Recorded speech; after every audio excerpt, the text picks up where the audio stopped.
ओम शांति। संसार की सबसे पावन धरा पर सभी पधारे हैं। स्वागत है आप सबका। लग रहा है ना ऐसा? यहाँ से चित्त को शांत और निर्मल करके ही जाना लक्ष्य बना लो। अगले 3 दिन आपके लिए जीवन का वरदानी समय हो जाए। इस समय के महत्व को तो सभी जानते ही होंगे ना? जानते हैं? न केवल यहाँ वाइब्रेशंस बहुत श्रेष्ठ हैं, बल्कि बाबा की नजर भी यहाँ पर रहती है। जो भी यहाँ आते हैं बाबा की नजरों में भी रहते हैं। और थोड़ा भी हमें कुछ करने का संकल्प होगा, बाबा की बहुत ज्यादा मदद मिलती रहेगी। संकल्पों को पावरफुल करना है, चित्त निर्मल हो जाए। समझते हैं? हिंदी बंगाल से है ना? निर्मल बहुत बड़ा शब्द है ये, छोटा नहीं कि निर्मल वाणी। निर्मल वाणी बहुत बड़ी चीज है। अंतर्चित्त निर्मल हो जाए, किसी के प्रति कोई वैर भाव न रहे, ईर्ष्या द्वेष घृणा न रहे, कोई नेगेटिव फीलिंग न रहे, एकदम पवित्र भावनाएं सबके लिए, सुख देने की, सबका कल्याण करने की, सबको आगे बढ़ाने की भावनाएं जगा के जानी है यहाँ से। चाहे कोई नए हैं या 5, 10, 20 साल वाले हैं, सभी को ये काम करना है। देखो, बहुत इम्पोर्टेंट चीज होती है। हमें क्या पुरुषार्थ करना है उसको जानना। बहुतों को इसका पूरा पता नहीं होता। सोचते हैं योग लगाना, बस बाबा को याद करना, वो तो ठीक है, परंतु और भी बहुत कुछ करना है। चित्त की जन्म जन्म की अग्नि को बुझाना है। कौन सी अग्नि है वो? योग तो अग्नि बुझाएगी, विकारों की अग्नि जो आत्मा की आंतरिक शक्तियों को नष्ट कर रही हैं, जो उसे आगे नहीं बढ़ने देती। विकारों का विस्तार बहुत बड़ा है। कुछ विकार ऐसे हैं जिनको कभी मनुष्य विकार मानता ही नहीं। कौन सा है उनमें? एक, सारे ही बड़े हैं, पर सबसे सूक्ष्म है मोह। मोह जिसको छोड़ना सहज काम नहीं, क्योंकि मोह का पता नहीं चलता। विषय विकार आएंगे, मन में पता चलेगा, क्रोध आएगा पता चलेगा, लोभ होगा पता चलेगा, इच्छाएं बढ़ गई, अहंकार का भी जिसको ध्यान है उसको पता चलेगा कहाँ अहंकार आ गया। लेकिन मोह, उसका कुछ पता नहीं चलता। और मोह को ठीक से समझना भी सबके वश में नहीं है। आपका छोटा बच्चा बीमार हो गया, अब आपके मन में दुविधा है, मैं इसका इलाज कराऊं, इसकी केयर करूं, ये मोह तो नहीं है? उत्तर दो। ये मोह नहीं, ये जिम्मेदारी है। कई फिर ऐसा गलत कर लेते हैं कि नहीं, हमें तो निर्मोही बनना है, किसी पे ध्यान नहीं देना है। उससे लोग गलत समझते हैं कि इनका ज्ञान कैसा है, क्योंकि परिवार के सब लोग तो ज्ञान में नहीं होते ना, गलत समझेंगे। इसलिए कर्तव्य पालन अलग चीज है, मोह अलग चीज है। और मोह को छोड़ने का एक ही तरीका है, केवल एक। बोलो कौन सा? आप सब जानते हैं, वो कोई बड़ी चीज नहीं है। आत्मिक दृष्टि, उसे आपे छूटेगा, वो बैलेंस आ जाएगा, अवस्था निर्मोही होगी और कर्तव्य भी हमारे ख्यालों में रहेगा। मोह के साथ ही दूसरी चीज होती है आसक्तियां, ममत्व, ये अलग अलग शब्द हैं। मोह देहधारियों से होता है, आसक्तियां पदार्थों से होती है, ममता भी देहधारियों से ही होती है। हमारे पास जो साधन है उनमें हमारा मोह रहता ही है, क्योंकि हमने वो मेहनत से इकट्ठे किए होते हैं। भाई लोग कमाएंगे रात दिन मेहनत करके, बहुत मेहनत करके घर में अपने चीजें लाई हैं, उनमें मोह रहेगा या नहीं? आसक्ति रहती है, मनुष्य का जुड़ाव रहता है उनसे बहुत ज्यादा। लेकिन वो होते हुए, उनका यूज करते हुए, मैं उदाहरण देता हूं, भोजन, अच्छा भोजन खाते हुए, अच्छा भोजन खाते हुए, ये नहीं रूखा सूखा खाएं कि अनासक्त होना है, संन्यास मार्ग नहीं है। अच्छा भोजन खाते उसमें आसक्त न हो, ये गुह्य ज्ञान की बात है। और उसका तरीका भी यही है कि हम सदा याद रखेंगे, भोजन के बारे में तो याद रखेंगे, ये शरीर के पालन पोषण के लिए है, लेकिन और जो वस्तुएं हैं उनके लिए संकल्प रखेंगे सभी, ये सभी यूज करने के लिए हैं, बाकी विनाशी हैं। ये एक दिन छूटनी है या नहीं? लेकिन अगर हमें आने वाली प्राप्तियों का आभास होगा, उनका ज्ञान होगा, तो इनसे बुद्धि हटती जाएगी। आपका एक घर है, बहुत सुंदर है, 5 कमरों का है, अच्छा बड़ा है, नेचुरल, उसमें आपको सुख मिलता है, रहने वाले 5 लोग ही हैं, आपने प्यार से तैयार किया है, उसको सजाया है, उसमें आसक्ति रहेगी। लेकिन जिस दिन पता चल जाएगा कि सतयुग का हमारा घर कैसा होगा, है सोने का, वो भी महल। अब जो ये घर है 5 कमरों का, इससे कम से कम 10 गुना बड़ा हर एक का, कम से कम। छोटे छोटे जो होंगे ना प्रजा, उनका भी 10 गुना बड़ा, सोने का, हीरे लगे हुए। तो अगर वो सामने आने लगे तो ये क्या लगेगा, अरे तो छोटा सा है। आसक्तियां छूटने लगेंगी आगे चलकर। बाबा अपने महान बच्चों को, महान शब्द में यूज किया, जो श्रेष्ठ पुरुषार्थी हैं और होंगे, सतयुग के सीन दिखाता रहेगा। जब ये संसार भयानक आग की भेंट चढ़ता दिखाई देगा, तो वो दुनिया बाबा सबको दिखाता रहेगा। हमें स्मृति रहेगी, नशा रहेगा, ये मिलने वाला है। तो जो जा रहा है उसको जाने दो, आसक्तियां छूट जाएंगी, स्थिति बिगड़ेगी नहीं। जिनको प्राप्तियों का आभास नहीं होगा, उनको क्या संकल्प होगा, हाय मेरा घर चला गया, बाबा ने इतनी मदद भी नहीं की, मेरा घर तो बचा लेता। अब बचा लेता तो वही स्वर्ग में लेके जाएंगे, बचाएगा तब जो स्वर्ग में जाने लायक हो वो घर। उसे तो देवदूत निकाल देंगे कि इस घर में रहना तो कलयुग में ही जाओ, हो जाएगा या नहीं।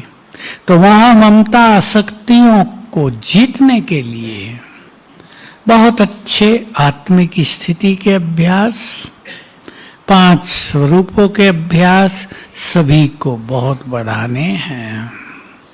यहाँ पाए हैं 5 स्वरूपों के अभ्यास अच्छी तरह सीख कर जाना,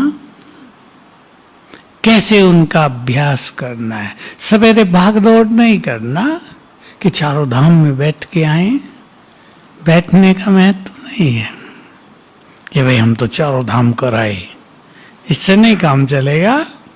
उन स्थानों का जो महत्व है उसके साथ वहां जाएंगे। अब झोंपड़ी में सारे ही पहुंच जाए, आप ही पहुंच जाए तो चलेगा काम। इसलिए भाग दौड़ की जरूरत नहीं। दिन में कभी भी एक बार हो आना, वहां जो कुछ बाबा ने कहा है, कहीं के लिए कहा है, कोई बातें मन में हो, रूरियान करनी हो तो यहाँ पहुंच जाओ, शक्तिशाली बनना हो तो यहाँ पहुंच जाओ। ऐसे नहीं वहां पहुंच के आ गए और हम बन गए शक्तिशाली, ऐसा नहीं होगा। वहां जादू नहीं है। हमें शक्तिशाली बनने की यात्रा पर कदम रखना होता है वहां जाने के बाद। तो अच्छा चिंतन करके जो बाबा ने महत्व बताया है उसका अनुभव करना है वहां। इसलिए भागदौड़ नहीं करना। 5 स्वरूपों का अभ्यास सवेरे के योग में बहुत अच्छी तरह कर लेना। कौन से हैं 5 स्वरूप? पहला, दूसरा, तीसरा, चौथा, 5वां। आप तो परफेक्ट हैं इसमें। आपके इधर देवियों की पूजा बहुत है, कितनी सुंदर सुंदर देवियां बनाते हैं। संकल्प करना, मैं ऐसी ही हूं, यही हूं। कभी कभी अपने को मूर्ति की जगह देखना, उस स्वरूप को बुद्धि से विजुअलाइज करना, ये इंग्लिश का शब्द है, देखना। इसकी बहुत आवश्यकता है। इन बहनों को आगे भेज दो, देखो वो भीड़ में फिर बैठ रही। उठो उठो, ए माता उठो।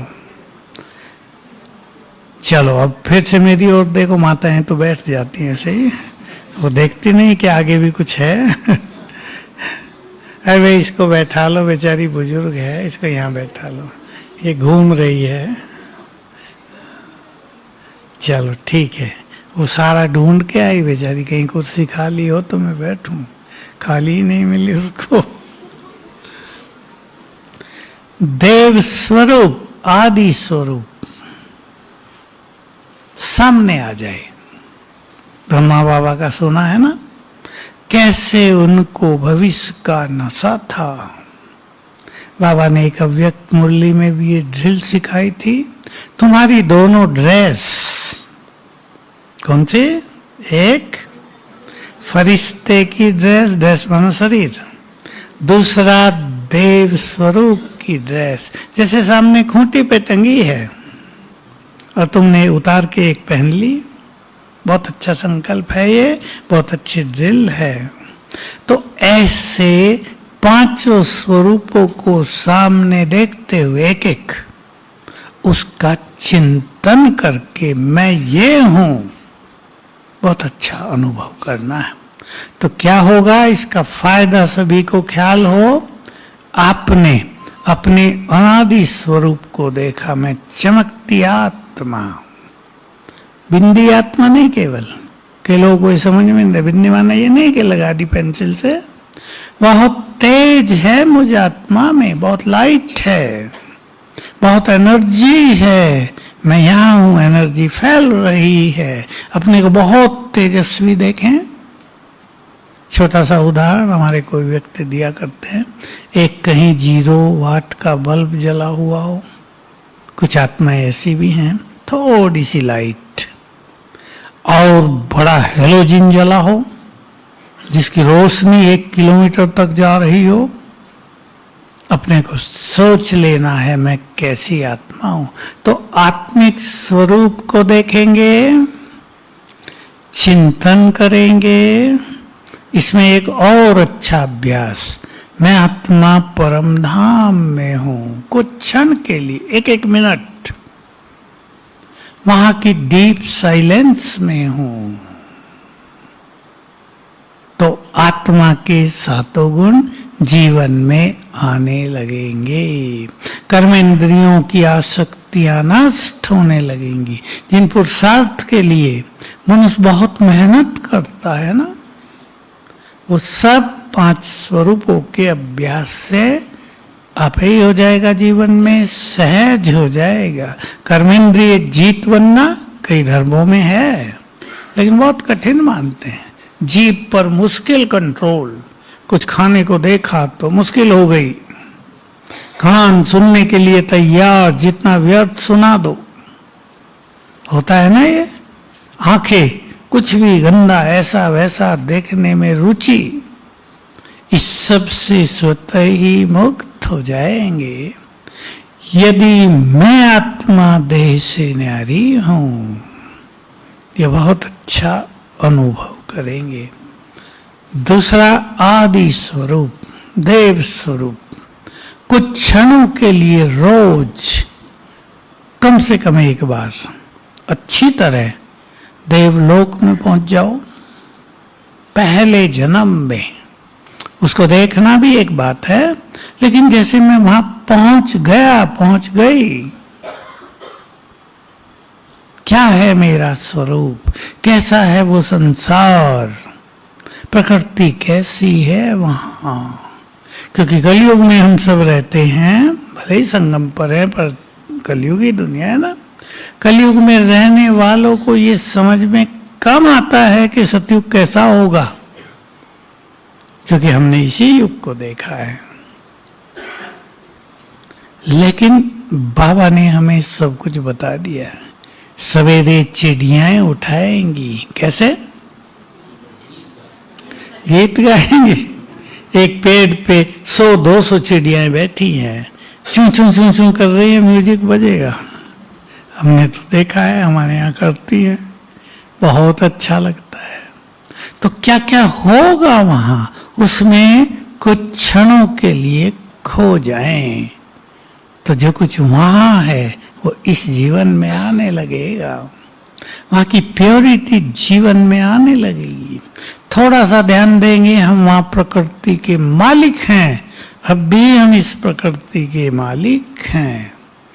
तो चिंतन और वहां पहुंचना, ऐसे ही इस देवी स्वरूप, बहुत सुंदर स्वरूप है ये। मैं अष्टभुजाधारी देवी हूं, ये मेरे गुण हैं। अपने गुणों को याद करना। कैसी होती हैं देवियां, पता है ना आपके यहाँ तो महिमा बहुत गाई जाती होगी। कैसी होती हैं देवियां, वही मैं हूं, तो वो सारे गुण मेरे हैं, तो मुझ में आ जाएंगे ना फटाफट। जिस चीज को हम ये समझ लेंगे ये मेरे हैं, ध्यान देंगे इस सूक्ष्म साइकोलॉजी को, ये मेरे हैं, वो मेरे अंदर आते जाएंगे। जिस चीज को हम रिजेक्ट करेंगे, ये मेरी नहीं है, वो जाती रहेंगी। बाबा ने एक बार बहुत अच्छा हंसी में समझाया था कि ये सब प्रॉपर्टी, दुनियावी विकार प्रॉपर्टी, ये सद्वेष प्रॉपर्टी रावण की है। तुमने इनको अपना बना लिया है, कहने लगे हो ये मेरी है, रावण तुम पे केस नहीं कर देगा, जज साहब को नहीं कहेगा, जज साहब ये मेरी प्रॉपर्टी को अपनी कह रहे हैं। तो सिंपल सिद्धांत, ये मेरी नहीं है, तो जाती रहेंगी। ये सुंदर मनोवैज्ञानिक एक ट्रीटमेंट है अपने को। जिस चीज को अपना कहेंगे वो अपना हो जाएगा, जिसको रिजेक्ट करेंगे वो जाएगा। इसको अपने जीवन में सभी को अपनाना है। हमें अपने जीवन को, आप सभी गृहस्थ में रहते हैं, अपने परिवार को, अपने गृहस्थ को क्या बनाना है? आश्रम। उससे भी अच्छा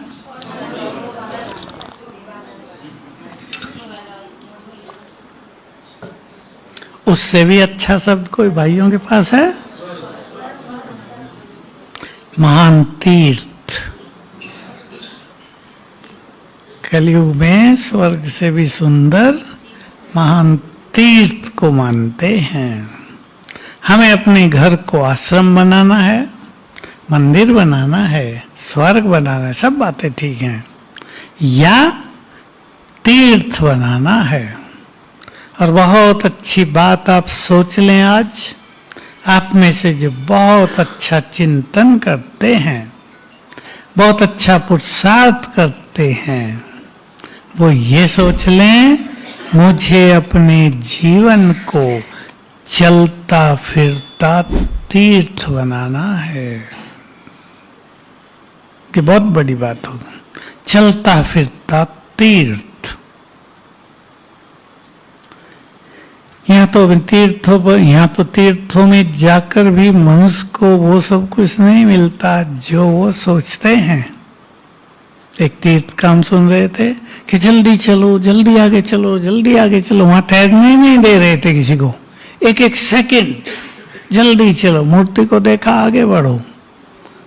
और हम चलते फिरते तीर्थ बन जाएं तो हमसे सबको लाइट माइट मिलती रहे, हमारे चलने से लाइट और माइट फैलती रहे, हमारे बोल दूसरों के लिए वरदानी बनते रहें, हमारे कर्मों से दूसरे अच्छे कर्म सीखते रहें। ऐसा हम अपने को तीर्थ बनाएंगे। और अपने घरों को, जो आपने बोला, हमें मंदिर बनाना है, आश्रम बनाना है, तो हमारी स्थिति कैसी होनी चाहिए? नहीं, श्रेष्ठ तो एक शब्द है। हमारी स्थिति में क्या क्या होना चाहिए? बोलो, अब बोलो विस्तार से कम 4-5 बातें। ठीक है, सत्यता, ईमानदारी, पवित्रता, एक रस स्थिति, आगे बोलो, प्रसन्नता, क्या नहीं होना चाहिए? क्रोध नहीं होना चाहिए। मोह की बात अभी छोड़ दो, वो धीरे धीरे जाता है, वो एक दिन में नहीं जाएगा। क्रोध नहीं होना चाहिए, बहुत लालच नहीं होना चाहिए। मैं बहुत शब्द बोल दिया, थोड़ा तो रखना पड़ेगा आपको अभी। बहुत लालच नहीं, पवित्रता बहुत अच्छी हो हमारी, क्योंकि हमारी स्थिति के वाइब्रेशंस पहले घर में फैलते हैं, आपके बच्चों को जाते हैं। अगर किसी के बच्चे बिगड़ रहे हों तो कहीं ना कहीं माँ बाप भी उसके जिम्मेदार होते हैं। अपने वाइब्रेशंस को सुंदर बनाओ, आपका घर सचमुच मंदिर बन जाएगा।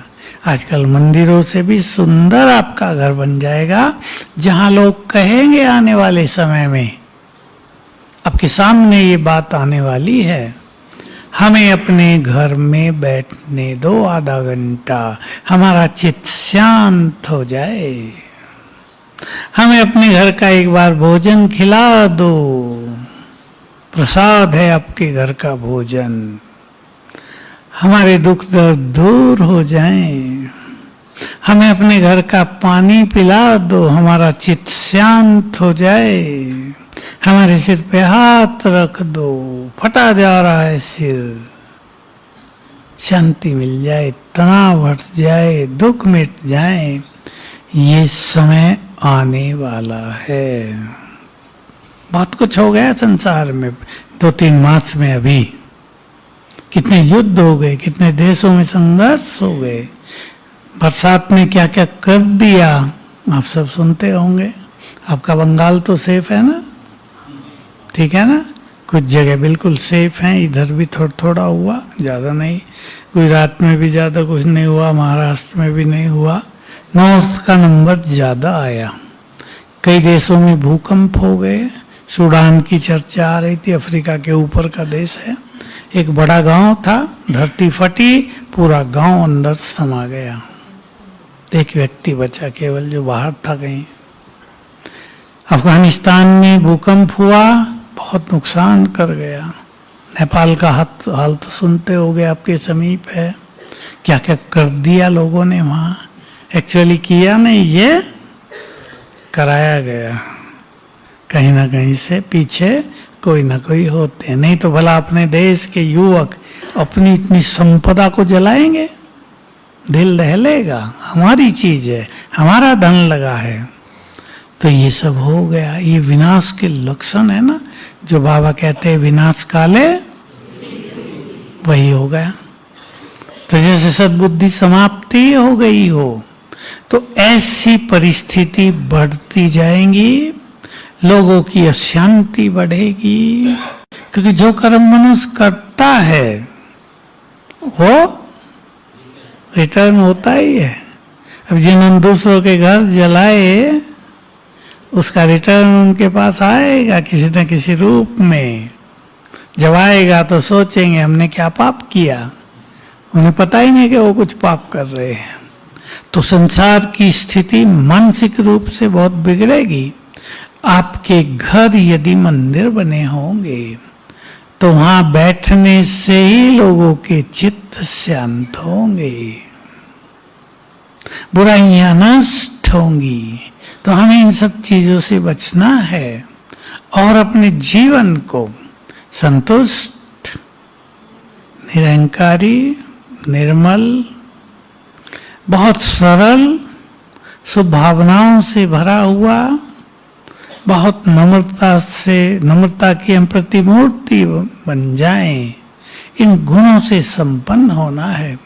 बाबा ने नम्रता के लिए मधुबन वालों से मिलते हुए कभी बोला था, इस हॉल में, यही बहुत पहले की बात है, नम्रता तुम्हारा कवच है। मुझे तब से याद रहा वो, नम्रता कवच है। परिवारों में भी जितने आप नम्र रहेंगे, सबका स्नेह भी रहेगा, आपकी बात भी सुनी जाएगी। क्रोध वाले की बात ज्यादा सुनी नहीं जाती, उसमें प्रभाव खत्म हो जाता है। अहंकार जिसको होता है, उसके बोल में प्रभाव नहीं रहता हो, भले ही सोचे मैं बड़ा पावरफुल हूं। पावरफुल वो नहीं है, उसका अहंकार पावरफुल है, अर्थात एक बुराई पावरफुल है। तो हमें चित्त को शुभ भावनाओं से भरना है। सभी अपने को संतुष्ट आत्माएं बनाएं। सब कुछ पाना एक से है। अब संसार की प्राप्तियों के पीछे जो भागेंगे, विचार कर लो इस बात पर, संसार की प्राप्तियों के पीछे जो भागेंगे, ईश्वरीय प्राप्तियों से वंचित हो जाएंगे। और संसार की प्राप्ति आपको हो जाएगी बहुत, जब आप उसके पीछे भागेंगे, लेकिन जब वो जाएगी तो भविष्य खाली, क्योंकि ईश्वरीय प्राप्तियां की नहीं और वो काम नहीं आ रही हैं। देख लिया पंजाब में, हिमाचल, उत्तराखंड में जो कुछ हुआ, कश्मीर में भी हुआ, देख रहे हैं लोग क्या हाल हो गया। किसानों का तो इतना पानी आया, सारी फसलें नष्ट हो गई और बहुत नुकसान हुआ। खराब मिट्टी खेतों में आ गई। अब उसको उपजाऊ बनाना ये बहुत मेहनत का काम होगा, सालों लग जाएंगे। तो किसानों को बहुत नुकसान होगा। सरकारें भी कितना दे पाएंगी? थोड़ा बहुत दे सकते हैं, पेट भरने को दे सकते हैं, ज्यादा तो कहाँ दिया जाएगा। तो हम सभी ऐसे वाइब्रेशंस फैलाएंगे। सभी संकल्प कर लो, अब बाबा से सब कुछ लेना है। मैं आपको एक संकल्प दे रहा हूं, कल इसका उत्तर देंगे, पहली क्लास मुझे ही करानी है। मुझे बाबा से क्या क्या लेना है, जो भी अच्छा चिंतन करें, कल नाश्ता करके लिखना, मुझे बाबा से ये लेना है। पता होना चाहिए क्या क्या मिल रहा है, कईयों को पता नहीं है। चिंतन करेंगे तो बहुत सुंदर अनुभव होंगे, पता चलेगा बाबा से क्या क्या लिया जा सकता है और जो लिया जा सकता है उसका क्या महत्व है। क्योंकि जो कुछ हम बाबा से लेंगे वो कितने जन्म चलेगा? नहीं, पूरे 5000 साल। वो अगले 5000 साल तक चलेगा। संपत्ति भले ही नष्ट हो जाएगी, खत्म हो जाएगी, लेकिन मान लो हम संतुष्ट हो गए, मान लो हमने बहुत अच्छी गहन शांति का अनुभव कर लिया, हमने ईश्वरीय सुखों को संपूर्ण रूप से पा लिया, ये चीजें द्वापर से भी हमारे साथ रहेंगी।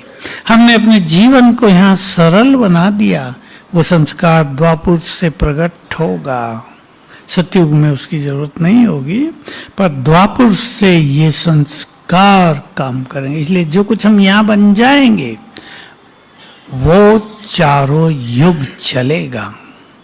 तो क्या क्या मुझे बाबा से लेना? उदाहरण के लिए सर्वश्रेष्ठ भाग्य, दिव्य बुद्धि, सारी शक्तियां, परमात्म प्रेम।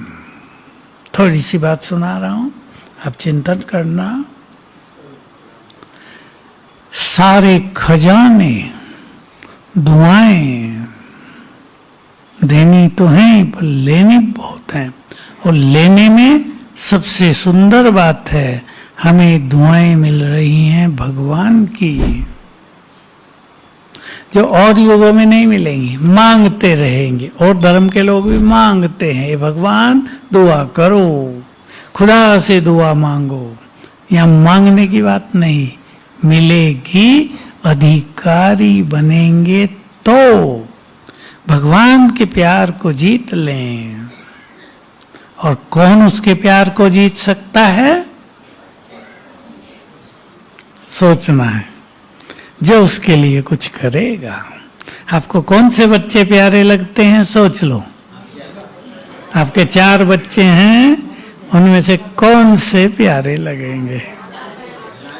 लायक। आपका बिजनेस है, जो बिजनेस में बहुत सफल होने लगे, मेहनत करने लगे, आप उन्हें पाकर निश्चिंत हो जाओगे कि मैं कल छोड़ भी दूं तो ये सारा काम संभालेंगे। वो बहुत प्यारे लगेंगे ना, जो आज्ञाकारी हो, चरित्रवान हो, जिनका व्यवहार बहुत अच्छा हो, और जो लड़ाकू हो।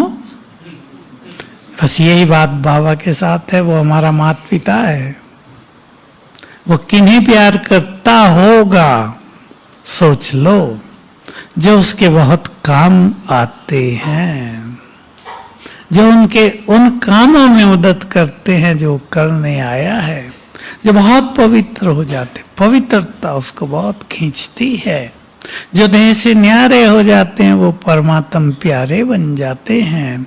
जो पुण्य कर्म करते हैं, बाबा को की एक बात आपको याद हो, जो बच्चे दूसरों को बहुत सुख देते हैं वो बाबा को बहुत प्यारे लगते हैं। तो मुझे इस संगम पे ये प्राप्त करना है।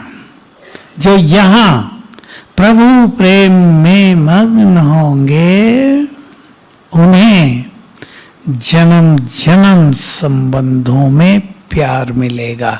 ये बाबा के महावाक्य हैं और बहुत गहरे हैं।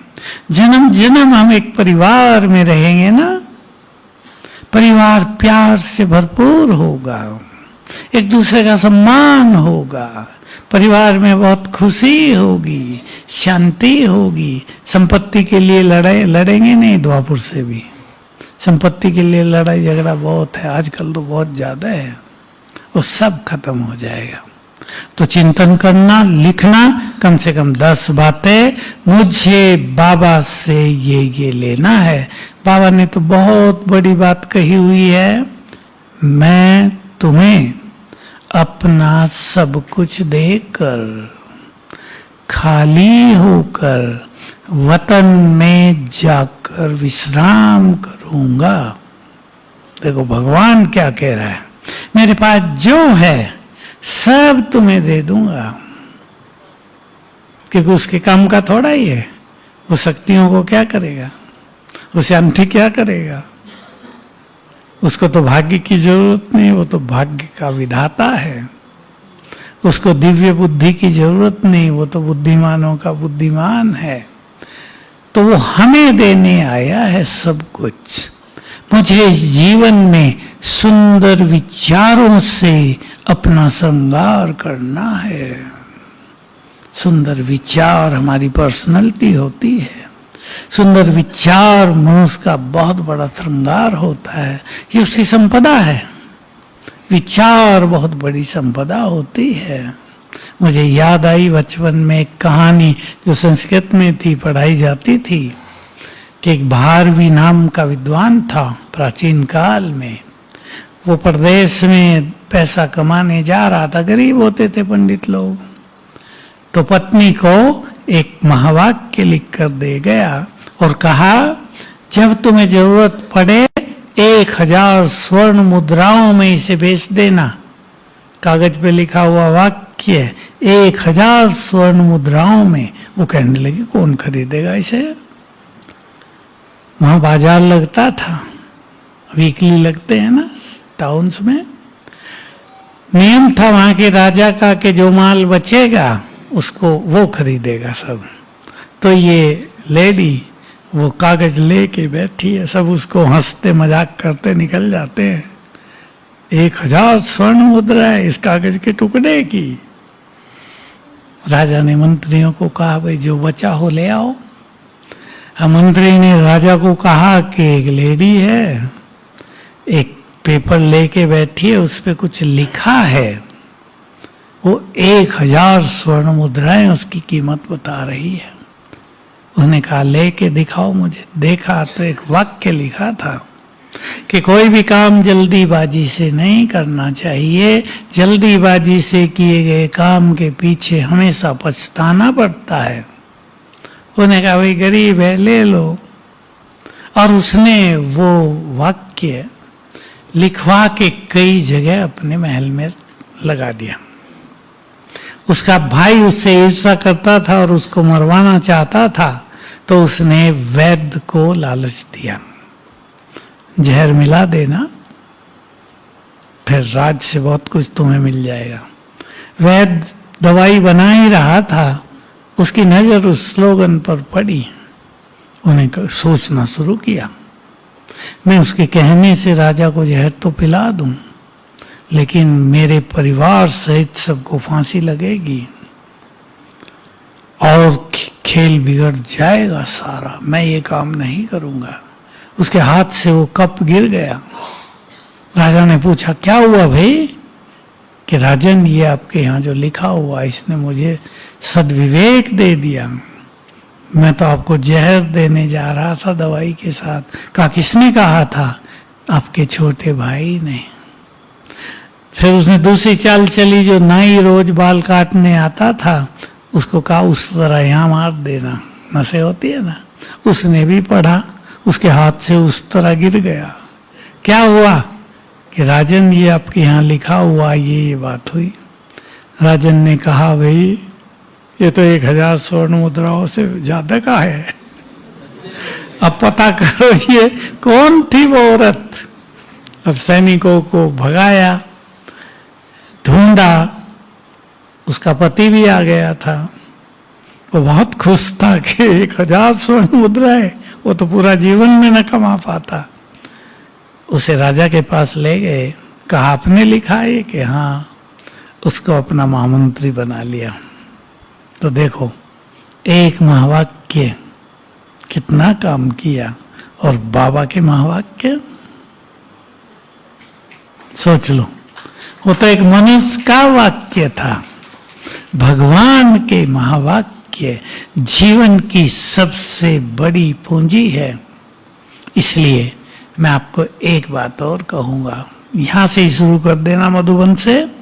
अपने अंदर ज्ञान का बल बहुत भरना है, जिस पे लोगों का बहुत कम ध्यान है। मुरली सुन ली, बहुतों ने तो वो भी नहीं सुनी, घर बैठ के सुन ली, बाथरूम में सुन ली, खूब भोजन बनाते सुन ली, आधी सुनी आधी खा गए। होता है ना ये? मैं ठीक बोल रहा है नहीं? लेकिन मुरली को अपनी शक्ति बनाओ। बहुत अच्छा होता है सेंटर में जाके सुनना, चुस्ती रहेगी जीवन में। सवेरे उठेंगे, नहाए धोएंगे, तैयार होंगे, एनर्जेटिक होंगे, जाएंगे, बहुत फायदा होगा। बाबा की दृष्टि आप पर पड़ेगी। इसके लिए क्या करना सभी को? मुरलियों से 25 पॉइंट पावरफुल अलग लिख लेना, एक पेज पर नहीं, लाइनों में नहीं, एक पेज पे 2 पॉइंट बस, बड़े अक्षरों में 25-30, उन्हें रोज पढ़ते रहना। वो पॉइंट्स आपको माया को जीतने में, विघ्नों को जीतने में, स्थिति को एक रस बनाने में मदद करें, ऐसी बातें लिखना। जो कोई ये रहस्य लिए हुए हों, ऐसी बातें लिखना। जैसे बाबा ने कभी कहा, तुम्हारी सबसे बड़ी साधना है बुद्धि को स्थिर करना। बाबा ने कहा, बहुत सुंदर महावाक्य है जो यहां से आपको प्रैक्टिस में लाना है। मन के बोझ सारे मुझे दे दो। और आगे कहा, बहुत सुंदर महावाक्य है बाबा का, जो बाप संसार के बोझ उठाने वाला है, क्या वो आपके बोझ नहीं उठाएगा? आप इसे पढ़ेंगे, कोई बोझ है, बाबा को समर्पित करेंगे, मन हल्का हो जाएगा। वो महावाक्य जिसपे हमने तो बहुत कुछ बोला है बार बार, जब भी मुश्किलात आए दिल से कहना, मेरे बाबा मेरे साथी आ जाओ मदद करो, तो बाप भी बंधा हुआ है मदद करने के। ये लाइन अंडरलाइन करके लिख लो, मैंने भी लिखी थी। भगवान कह रहा है, मैं बंधा हुआ हूं तुम्हारे प्यार में, तुम्हें मदद करने तुरंत आ जाऊंगा। तो तुरंत याद आएगा ना, होश आ जाएगी। अकेले परेशान हो रहे हो, अरे क्यों नहीं बाबा को बुलाते? जब वो कह रहा है बुलाते ही मैं आ जाऊंगा, बंधा हुआ हूं, तो क्यों नहीं इस अवसर का फायदा उठाएं? ऐसी 25 बातें, बहुत गहरी गहरी बातें भी मुरलियों में हैं। साइलेंस पावर को बढ़ाओ, तुम प्रकृति को भी स्टॉप कहोगे ना, प्रकृति भी स्टॉप कर देगी। मान लो प्रकृति तूफान करती आ रही है, सब कुछ नष्ट करती आ रही है, और तुम्हारे पास साइलेंस पावर माना योग की शक्ति है। तुम कहोगे प्रकृति शांत हो जाओ, मैं स्वराज्य अधिकारी हूं, प्रकृति का मालिक हूं। कहीं कहीं ये भी मौका नहीं मिलेगा सोचने का, शांत, प्रकृति रुक जाएगी कुछ समय के लिए। तो बहुत अच्छे पॉइंट्स लिखने हैं, सबको पसंद है, सब ये होमवर्क करेंगे। जरूरी नहीं आज लिख लो कल लिख लो, भले आप 1 मास में लिखो। अच्छी अच्छी मूल्यों से अच्छी अच्छी बातें नोट करो। अव्यक्त मूल्य आती है संडे को, उसमें कई बातें आती हैं। मूल्य पढ़ो, किताबें छपी हुई हैं, उसमें से कुछ काम की बातें ले लो। बस काम की है जो आपको हल्का कर दे, जो आपको बाबा की ओर ले जाए, जो किसी समस्या का समाधान दिखा दे। ऐसी सुंदर बातें जो स्थिति को उड़ा ले चले ऊपर एकदम, ऐसी बातें लिखनी है। इसको कहते हैं ज्ञान का बल। ठीक है, तो बहुत सुंदर यात्रा आपकी होगी, 3-4 दिन की है, यादगार। और आप उड़ते हुए यहाँ से जाएंगे, बच्चे पूछेंगे मम्मी अब तो बदल आई, पहले जैसी तो नहीं हो। ठीक है, ओम शांति।